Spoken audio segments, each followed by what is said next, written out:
Привет, друзья! Хорошего дня! ကောင်းသောနေ့လေးတစ်နေ့ဖြစ်ပါစေရှင်။ဒီနေ့ချမိုးကရုရှားလိုမင်းငါကိုချစ်လားဆိုရင်ဘယ်လိုမေးမလဲဆိုတာလေးကိုသင်ပေးသွားမှာဖြစ်ပါတယ်။ Ты любишь меня? Ты любишь меня? မင်းငါကိုချစ်လားချစ်တယ်ဆိုလို့ရှိရင် Я люблю тебя. Я люблю тебя. မချစ်ဘူးမကြိုက်ဘူးဆိုလို့ရှိရင်အငင်းစကားလုံးလေးညီးဆိုတာလေးကိုထည့်ပြီးတော့ပြောလဲရတယ်ပေါ့နော် Я не люблю тебя Я не люблю тебя ချစ်တယ်ဆိုလို့ရှိရင် Я люблю тебя နောက်ထပ်တစ်မျိုးငါမင်းကိုမကြိုက်ဘူးမုန်းနေဆိုပြီးတော့ပြောချင်တယ်ဆိုလို့ရှိရင် Я ненавижу тебя Я ненавижу тебя ငါမင်းကိုမကြိုက်ဘူးမုန်းနေဆိုပြီးတော့ဒါဒိတ်ညင်လိုက်တာပေါ့နော်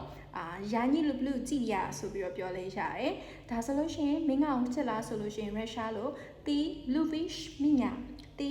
любишь меня ချစ်တယ်ဆိုရင် Я люблю тебя မချစ်ဘူးဆိုလို့ရှိရင် Я не люблю тебя Я ненавижу тебя ဒါဆိုလို့ရှိရင်ဒီနေ့ရုရှားလိုမင်းကကိုချစ်လားမချစ်ဘူးချစ်တယ်ဆိုတာကိုပြတ်တက်သွားပြီလို့ယူဆပါတယ်ပကပကချမိုးနဲ့တူတူရုရှားစကားပြောလေးအများကြီးလေ့လာသင်ယူကြမယ်နော်